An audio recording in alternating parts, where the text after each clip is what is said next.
Hello everybody and welcome back to Gran Turismo 7, where today we're going to be going through some of the daily races from last week, although it'll probably be a bit longer than last week when this video actually comes out. Now, we're back in D rank. I played quite a bit on controller since our last sim racing video and it did not go very well, but it's not too bad to get out of there and get back into C. We were in high C, low B for a bit, but not at this current time, so that's the goal, to get back there, and ideally I need a race win or a podium for that, maybe one or two, and that'll be the kind of the goal for today. But first and foremost, we're going to go through some of the original races that I did that didn't go quite so well. So we'll go through a couple of those highlights, or not so highlights, and then we'll talk through the main races.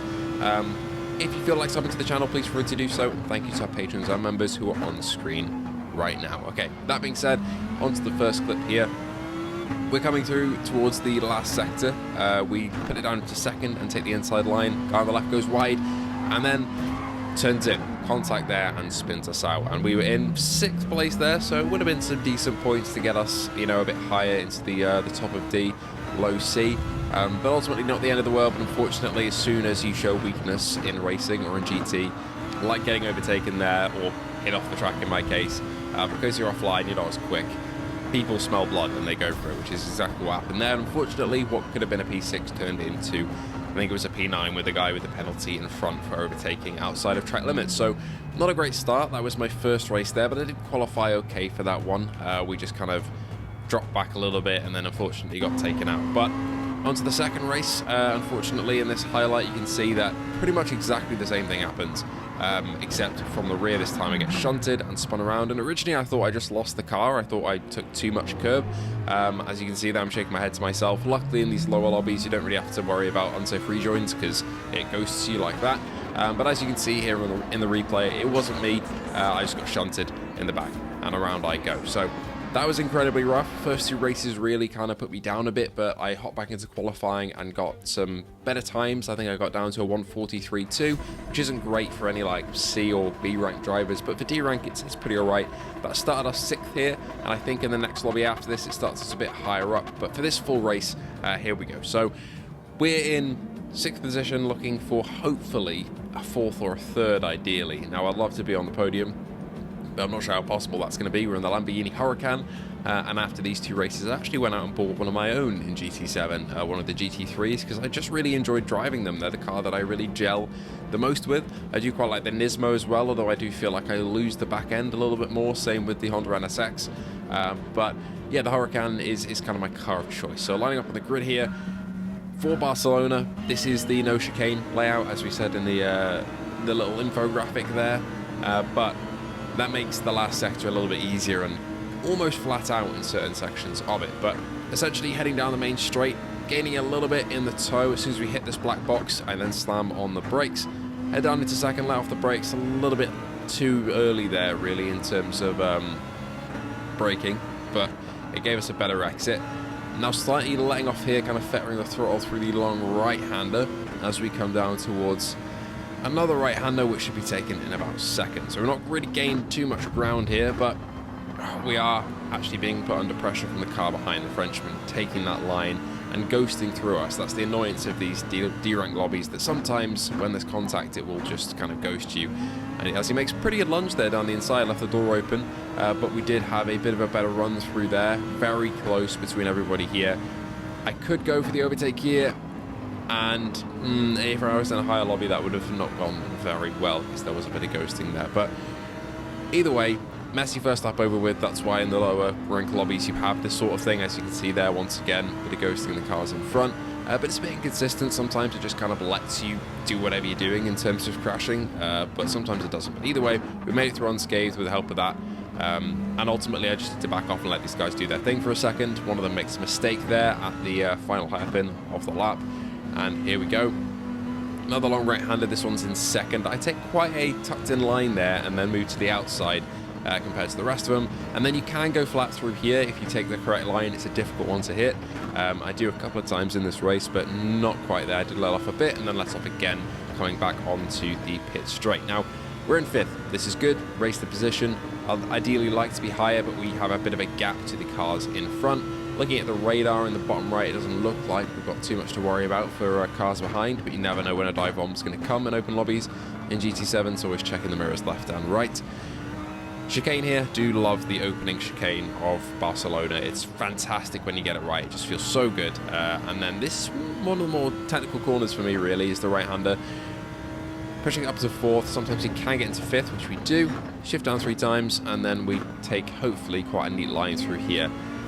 A little bit late on the throttle application there, but that's alright. We're still keeping about the same distance to the 2 cars in front, and who knows, they could have an incident that we could capitalise on. Tipping us over to the left here.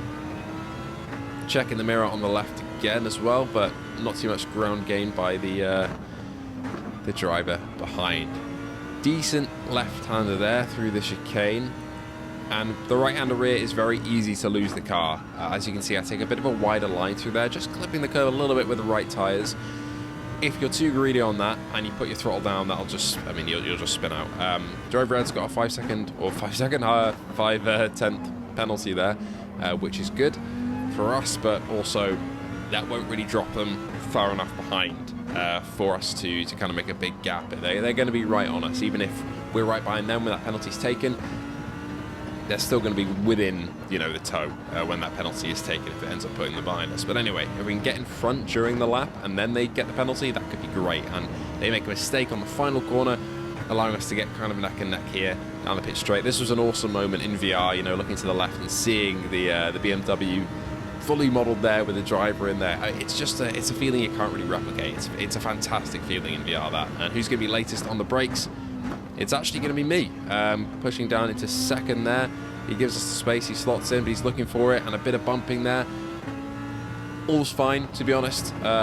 He does give me enough racing room on the inside as well here, and we make that move for the time being. Now they've still got that penalty to serve, and this is exactly the position I wanted to be in. So we're now up into 3rd. Late on the brakes there, too late. Almost messed up the line, it didn't carry enough momentum, but we still got a decent exit compared to him. He's dropping back a bit, and again, he's still got that penalty to serve upcoming in just a second on the 2nd to last straight of the lap, which means they'll drop back even further. But I believe that's another car that's pulled up behind instead of the BMW. Not quite sure where the BMW's gone there, but here we go. On the throttle there, almost a little bit squirrely. You've got to be careful with that inside curb, it can go wrong quite easily. And again with this curb, if you're too hasty on the throttle, you either spin out there or you get track limits on the left, and neither of those is very ideal for your race. And I remember last year when Barcelona was in rotation very heavily, I got that penalty quite a lot, but I did not get a penalty once, I don't think, in terms of any of the races that I did when Barcelona was in kind of contention or in rotation, I should say, this time around. So that's an improvement there. Love seeing the helicopter go past as well, as you can see there in the front. That's awesome. But we've now got a job to do. We're in 3rd on the podium, so either I've got to keep this, which is definitely doable, although we do have a car chasing behind, but I've managed to put a bit of a gap between me and him. But yeah, getting into 2nd is going to be a bit of a difficult one, because the 2 cars ahead are fairly up the road as we approach the 1st corner. Once again, down into 2nd. How neat through here? Not too bad. Not too bad. Definitely could take that with a bit more speed, but I'm trying to be safe, basically. Now that I'm in a position where, you know, if I spin out, I'm going to end up 14th and have to climb all the way back up, which I can't really do because these races are 5 laps long. I'm now in a position where I just want to kind of play it safe a little bit and not cause an incident for myself. But also on the other side of that, if you play it too safe and you're too slow, too cautious, then you're going to have a car right on your gearbox behind, which is exactly what has happened with the car behind. It has gained maybe a couple tenths, which is not ideal. That's one thing about racing in VR as well, with all the benefits it gives you, being able to feel the speed and see the line properly, and that immersion. You cannot see the gaps and tents like you do in the flat screen. So really, your only reference of how close someone is by seeing them on the radar in the right there. When I look over again, there it is. Or looking in your mirrors, which is what you're constantly checking. So it does train you to constantly look at your mirrors, which is good. But yeah, you don't have basically those timing towers to tell you where they are. But they are gaining on me a little bit. So I've got to be kind of a bit careful in terms of keeping that gap and opening it up a bit. But we are gaining a bit of time to the car ahead. Not much, but they've gotten a bit closer. Not really enough to make it so that they're within striking distance for the final lap, but still a little bit. And as we fast forward to the final lap, end of the last sector, coming into the end of the race, I'm pretty much the same, and I'm content with the P3. However, we get a little bit lucky coming into the final corner. One of the cars decides to slow, and I don't know whether or not their controller disconnected or they... but I don't know what happened, but as you can see, I'm very happy with that. Obviously, D rank is not the hardest of lobbies, but I'm still fairly amateur, well, very, very amateur when it comes to online races. I've got less than 100 races to my name, so getting a P2 I was very happy with, and that boosted up my driver rating a fair bit. We're back to Barcelona again for our second and final race of this video, and this one is a little bit more, well, has a bit more pressure to it, as you'll see. I start P4 for this one, which is quite an improvement. Same livery again in the Lamborghini, but yeah, this one is a bit more intense in terms of having to defend and battle. So here we are, lining up on the grid again for a rolling start. I do wish we had more grid starts in GT. I remember there was one race with grid starts. I believe it was when the, is it the V10 or the V12, 1998 Williams style F1 car was added. That had a rolling start, had a grid start, should I say, race, and it was fantastic. And I do wish we had more of those, but rolling start is the kind of the classic for GT, isn't it, I guess? But still, let's just get a decent build up of speed straight in the toe of the car ahead, and I'm not going to be too kind of overbearing in this first corner. You know, I've started in a good position. If I can hold this, then that's going to be good points anyway. That's the good thing about qualifying in these lower down lobbies, is you avoid the incidents in the back, and if you start up front and just hold that position, then you're guaranteed to do yourself right in terms of points. But we do get a better exit here in the third corner, I guess that would be. The first chicane kind of messes up my brain a bit, and managed to send it down the inside of the person in P3 as they brake quite early. They slot in behind us, and we're happily sitting in P3 now. Was very happy with that move. Didn't really expect them to take that wider line and brake there. Almost mess up the line here in the left-hander, but don't manage to, as the person in front buckles under not much pressure really and just sends it into the wall. At this point, I'm kind of shaking in my boots. I'm thinking, oh my god, I'm in P2 this early. This doesn't really happen very often, but got to keep it together as we chase the Ferrari in front. Now, this guy seems to be pretty decent in terms of pace, but does make a couple of mistakes, which we'll see. But coming into the left-hander here, turning in, he is a little bit squirrely on exit, as you can see, which I'm not, which means I get a much better kind of exit and power out of that corner. In second here, I'm a little bit tentative on the throttle, but again, squirrely with the rear end is the Frenchman, I believe that is, in front. And once again, doesn't really seem to know where to apply pressure and power to kind of keep that line stable. Just seems to be slipping out the rear end, and again in the final corner. So I don't know whether it's the pressure of me being there that's throwing them off, or whether or not they're just having a bad lap. But I did apply the brakes in the final corner because their braking was a little bit odd in there because the squirrely exit, I didn't want to crash into them. So they do get a better run on the main straight, and now I'm under pressure a little bit behind, as you can see in the radar there and in my mirrors. It's such a cool feeling, though, to look in your mirrors and see a real person chasing you down for your position. It's something different in VR. But here we go. The Ferrari's had a bit of a rough line through that corner as we come to another right-hander who's going to be the latest on the brakes. It's him on this one, although he does open it and leave a gap. So there we go. Position is given to me for the time being as we're coming down to another left-hander, down into first. I leave the door wide open. It's my worst trait on Barcelona, is doing that. Yeah, I should have really covered that off and not allowed him to do this. Now, unfortunately, something in real life gets me a bit distracted here, and I give him a shunt. So I basically start to unravel a bit here in terms of concentration. It was just a momentary thing, somebody coming in and saying something. But yeah, felt really bad about that, so I did intentionally apply the brakes after I did that, just to allow them to have the position, because I didn't want to just power through, because that would have been really dirty driving.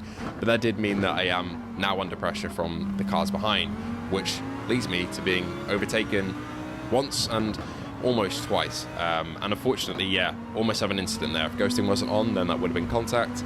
Just pretty poor this part of the race from me, unfortunately, and I guess by the others for not really having that spatial awareness. But we all know that there is going to be ghosting when that happens, but still shouldn't really be happening.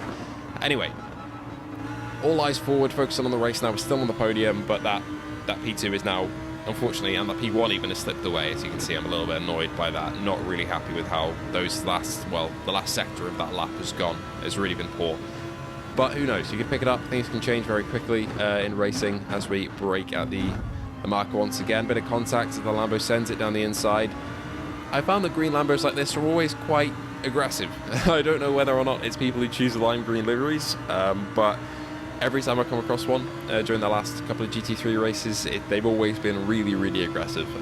But anyway, that's why I choose the blue livery. Into the long right-hander, Lambo has a bit of a squirrely exit again. And coming down to the very slow left. Apply the brakes, nice, no contact, no nothing. As we have another Lambo looking up our mirrors in the left there, I spot him. Looking for an opportunity, but I don't want to let him have that, so I'm going to try and carry as much speed as possible through these corners. That was a very good entry, not very good exit. I was too late on the power, but again, if I was early on the power, there's a possibility I would have crashed into these two. So just keeping it cautious for now. I don't want a repeat of any incidents, really. But following the Lambo down the main straight, in the toe, not really close enough to make a move, although he goes to make a move on the British driver in front and makes that move happen. Quite impressive there, and good, giving each other space. So coming through here, down into second, hugging the inside line as I always do. Don't really know if that's the most optimal way to take this corner, but it is the way that I mostly take it. And not a great line through the second to last corner, not a great momentum really carrying, just because all of us are very bunched up together, so that does cost us some time to the drivers behind, but kept it clean. Knew when the move wasn't going to work, even though we kind of tried it, stuck our nose in, but pulled out there, and now we're still fighting in P4 for potential podium place. Right, down the end of the main straight, down into second, these two make contact in front, and we slot in behind, still looking for that that overtake, just in case they make a mistake. Following close behind, and this is exactly what I want. They're punching a hole in the air for me. I have an easier time, and now it's time to make the move. As we stick our nose in down the inside, they're giving us space. Put on the power, and we get a better exit. And there we are, into P3. Happy with that overtake. Now, he locks up the tyres, as you can hear, in kind of behind, and crashes into me. Fortunately, we're back to P4. Don't want to go any further back, though, as that Lambo is right in our mirrors again. But we do still have a Ferrari in front, who's about to take this corner, and unfortunately bin it into the wall, as you can see. There, he's gone, unfortunately. So this does put us into podium contention again, which means we're one step closer to that top step, which is the goal. But we've only got a lap and a half to go.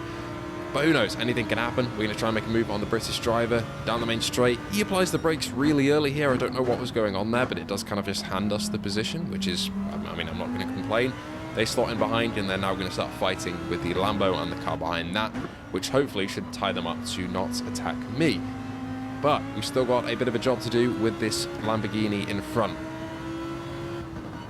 Lifting there, again, you can take that flat if you're on the right line, but didn't quite have it. But taking the final corner, we get a much better exit. So here we go, pulling to the outside. The Lambo gives us space, tries a little squeeze, that's perfectly within his rights to do so. Still gives us space, but pushes us over to the other side of the track.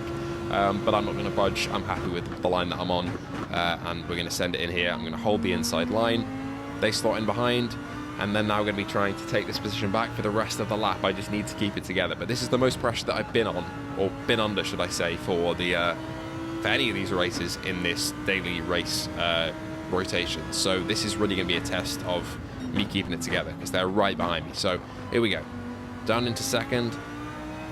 Decent exit out there. In the moment, it felt like it was a bit slow, but honestly, it's all right. Now, down into first. This is usually one of my worst corners of the whole lap. But we get a decent exit again. You can still see him on the radar, though, which is our sign to show that he's right next to us, and the fact that I'm constantly looking at my left mirror and can still see him. There's no rear view mirror at the top in the Lambo, so you're relying on your left and your right.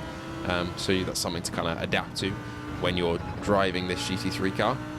Right, pushing there. Not too bad. Kept it fairly neat. That's, again, I just don't want to get a penalty, because that'll be my podium hopes, or my win hopes, over. And this will be my first win ever if I do actually pull this off. So coming into the final part of this lap, so close to my maiden win. And I seem to be kind of faster than the Lambo in this last sector on most of the other laps that we've done. So I'm hoping that I can just keep it together, lifting here, I think, just to be safe. Yeah, getting the car rotated, power back on, into fourth, back down into third, bit of engine braking, and power down now. And there we go. Win on the home stretch, and that is our first win in GT7 Online. I think it was my 60-somethings race, or maybe early 70, 71st, 72nd race, maybe.